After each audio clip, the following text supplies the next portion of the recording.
सो hey guys, हम लोग आज बात करने वाले हैं थेल्स प्रमेय के विलोम के बारे में। ठीक है, ये आपका त्रिभुज से मतलब कि ज्योमेट्री का एक बहुत ही इंपॉर्टेंट थ्योरम होता है थेल्स प्रमेय का विलोम। ठीक है, हम लोग थेल्स प्रमेय पहले पढ़ चुके हैं, अब ये थेल्स प्रमेय का विलोम है।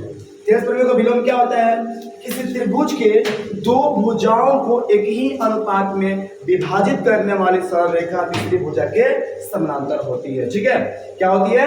तीसरी भुजा के समानांतर होती है। देखिए, आपको लिखा गया है कि यदि एक रेखा किसी त्रिभुज की दो भुजाओं को एक ही अनुपात में विभाजित करता है करे तो वह तीसरी भुजा का क्या होता है? समानांतर होता है। हम लोग को देखना है। ठीक है, देखिए एक त्रिभुज दिया हुआ आपको ए बी सी। ठीक है, क्या दिया हुआ आपको? त्रिभुज ए बी सी। तो हम देखेंगे इसके प्रूफ देखेंगे कैसे होता है।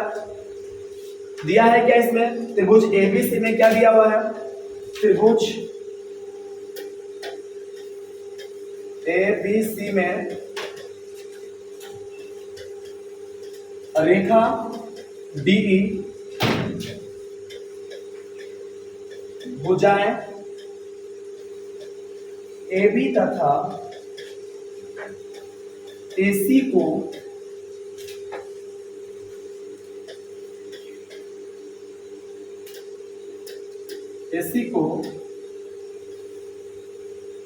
बिंदुएं डी तथा ई पर प्रतिच्छेद करता है।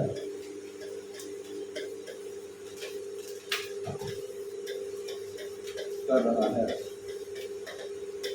ठीक है, क्या हो गया कि त्रिभुज एबीसी में जो एक रेखा आपका डीई हो गया, जो एबीसी के भुजाएं एबी और एसी को डी और ई पर प्रतिच्छेद कर रहा है। तो हम लोग को सिद्ध करना है,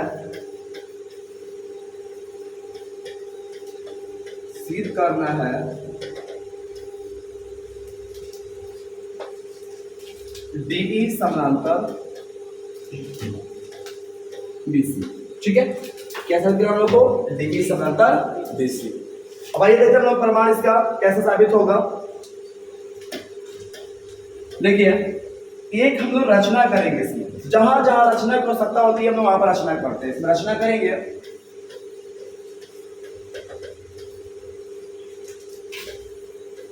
भुजा बीसी समांतर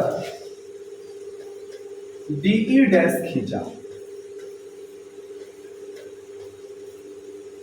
जो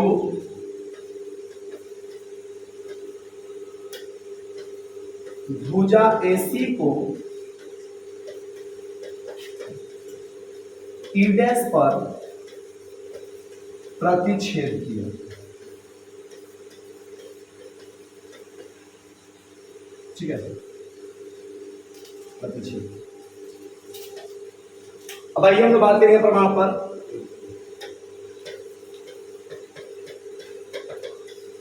जो त्रिभुज एबीसी है, उस त्रिभुज एबीसी में एक हम लोग रचना कर लिए हैं कि भुजा बीसी के समांतर हम लोग डी की डैश हम लोग खींच लिए। ठीक है, अब हम लोग क्या बात करेंगे?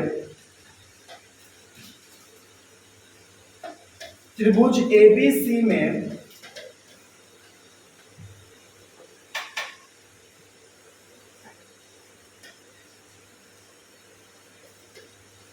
डीई डैश समांतर बीसी है, इसलिए क्या होगा?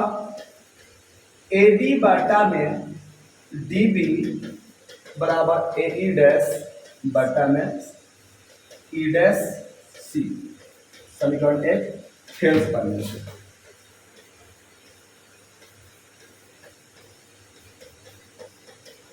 ध्यान से देखिए क्या हो गया।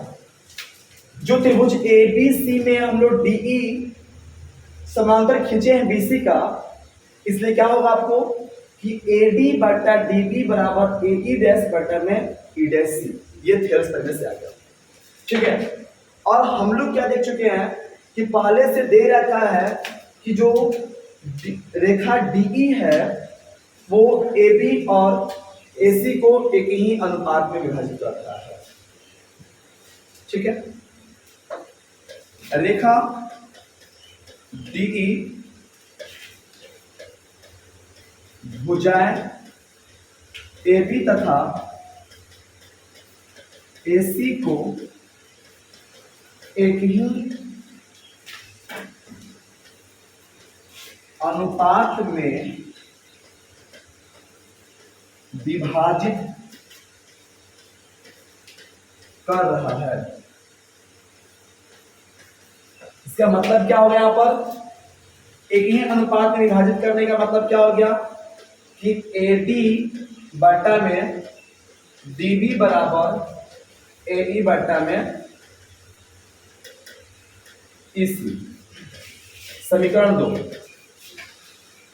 तो हम लोग समीकरण 1 और 2 से क्या बात करेंगे? देखिए ध्यान से, समीकरण 1 और 2 से दोनों का लेफ्ट हैंड साइड क्या हो गया? बराबर, मतलब AD बटा DB AD बटा में DB।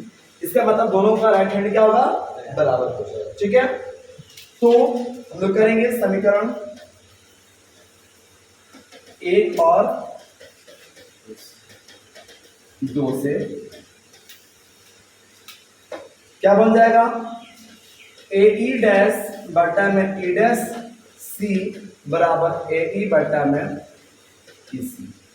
अब देखिए हम दोनों तरफ बराबर से पहले भी और बराबर के बाद भी क्या करेंगे? 1 ऐड कर देंगे। ठीक है, देखिए दोनों तरफ 1 ऐड कर दीजिए। क्या हो जाएगा? AE डैश बटा E डैश C प्लस 1 बराबर AE बटा में EC बराबर प्लस में 1। अब यहाँ पर एलसीएम ले लेते हैं इसका। यहाँ पर E डैश C और 1 का एलसीएम क्या बन जाएगा? E dash C। यहाँ पर क्या हो गया? AE dash plus E dash C बराबर में आएगा आपको AE plus E dash C बटा में EC।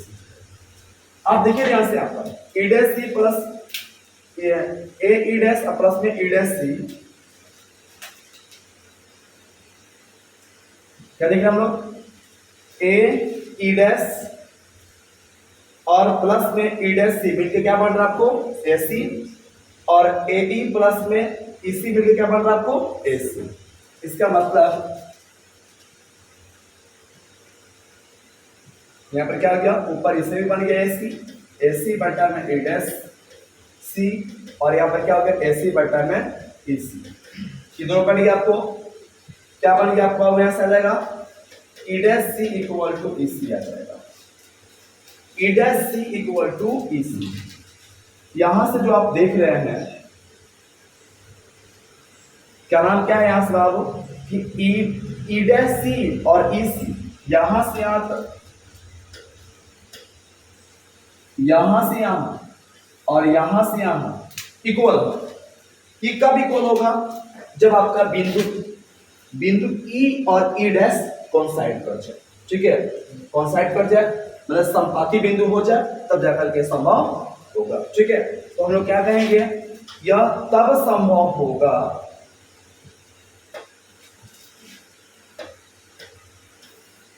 यह तब संभव होगा जब E डैश तथा E संपाती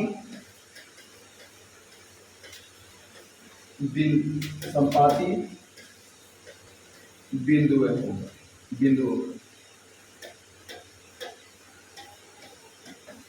होगा।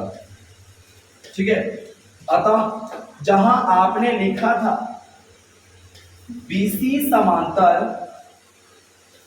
DE डैश, ये हम लोग ना रचना नहीं था हम लोग, ये BC किस समांतर आपको DE डैश। अब E डैश क्या हो गया? E डैश को E लिख सकते हैं, इसका मतलब क्या हो जाएगा? BC समांतर DE। ये प्रूफ हो गया आप लोग का। ठीक है, ये साबित करना था। ये बहुत ही इंपॉर्टेंट आपका एक थ्योरम के रूप में आता है। ठीक है, और इसका मार्क्स जो होता है वह 5 नंबर का ही आता है। ठीक है, तो आप इसको अच्छे से कंप्लीट कर लें और ऐसे ही वीडियो के साथ बने रहें दर्शन क्लासेस के साथ। Thank you for watching.